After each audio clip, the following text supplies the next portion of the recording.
सागर कितना विशाल होता है ये सागर, क्या नहीं कर सकता ये सागर। क्षण भर में त्राही त्राही मचा सकता है, प्रलय ला सकता है, संसार मिटा सकता है। ये सागर जीवन ज्योति बुझा सकता है। यदि कुछ नहीं बुझा सकता तो एक प्यासे की प्यास।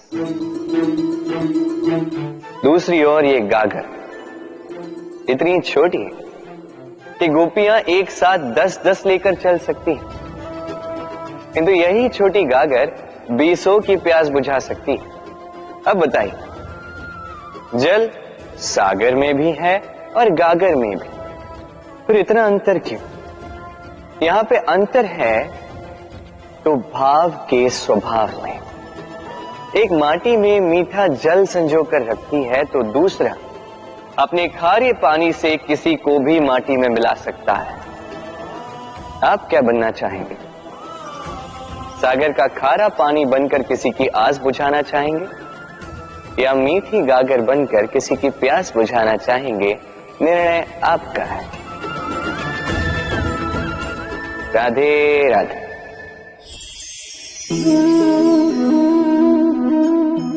बालपन में एक बात थी जो मुझे कभी समझ नहीं आई। मैं सदैव आश्चर्यचकित रहता था कि ऐसा कैसे हो सकता है। बात कुछ यूं थी, मैं हमारी गौशाला में देखता था अलग अलग रंग रूप की गैया, किसी का रंग काला तो किसी का श्वेत, किसी का भूरा तो किसी का चितकबरी। अब मैं देखता था किसी के सींग बड़े हैं तो किसी के इतने छोटे कि मानो दिखाई ही न दे। कोई गैया आकार में छोटी थी तो कोई तनिक बड़ी, किंतु जब ये सारी गैयाएं दूध देती थी तो मैंने देखा सब कुछ तो समान, रंग समान, स्वाद समान, गुण समान, पौष्टिकता समान। अब मैं ये समझ नहीं पाया, मेरी दृष्टि में तो सारी गैयाएं अलग अलग थी। मैंने सोचा मैंने मैया से पूछना। मैंने मैया से पूछा, मैया ने मुझसे कहा, कान्हा, रंग रूप बदलने से गैया की वास्तविकता तो नहीं बदलती ना, गैया तो गैया ही रहेगी। अब मैं ये बात नहीं समझ पाता कि मनुष्य इसे आत्मसात कैसे नहीं कर सकता। देखिए, रंग, रूप, जात, धर्म, भाषा, इससे ऊपर है मानवता, और मानवता का एक ही धर्म है और वो है प्रेम। तो यही प्रेम अब सब में बांटते रहे, प्रेम से सबकी सेवा करते रहे। इस मानवता का अमृत चख के देखिए, फिर आप समझ जाएंगे कि हम सब भिन्न भिन्न नहीं, हम सभी एक हैं। राधे राधे। इस पत्थर को देख रहे हैं आप, इतना गोल, इतना चिकना है। बच्चों को अक्सर इसके साथ खेलना बहुत भाता है, और क्यों ना भाए, ये कितना सुंदर, कितना सुडौल है।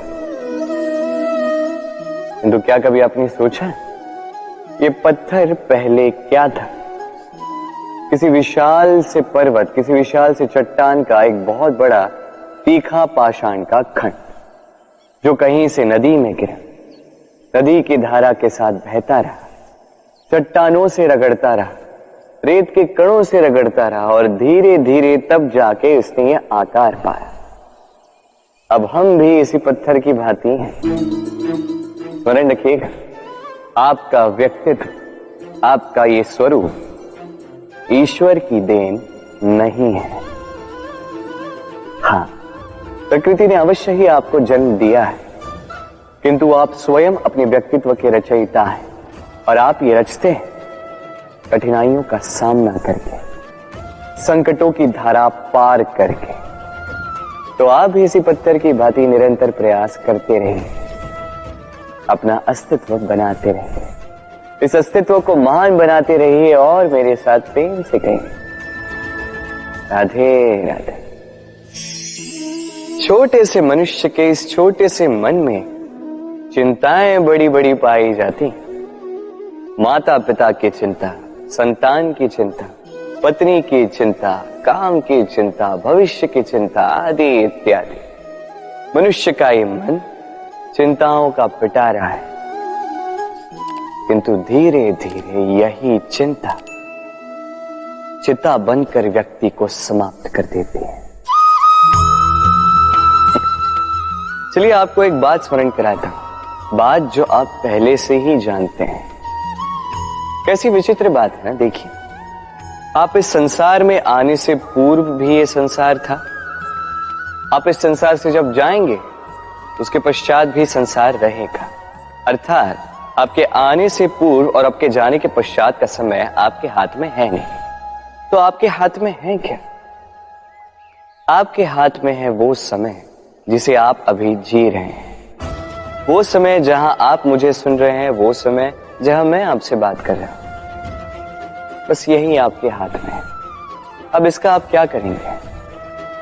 चिंता करके नष्ट करेंगे? मैं तो यही कहूंगा कि आपको चिंतन करना चाहिए।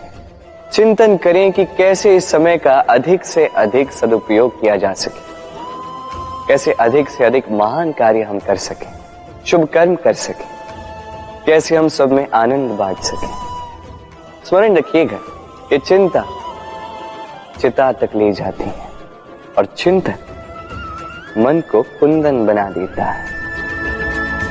राधे राधे।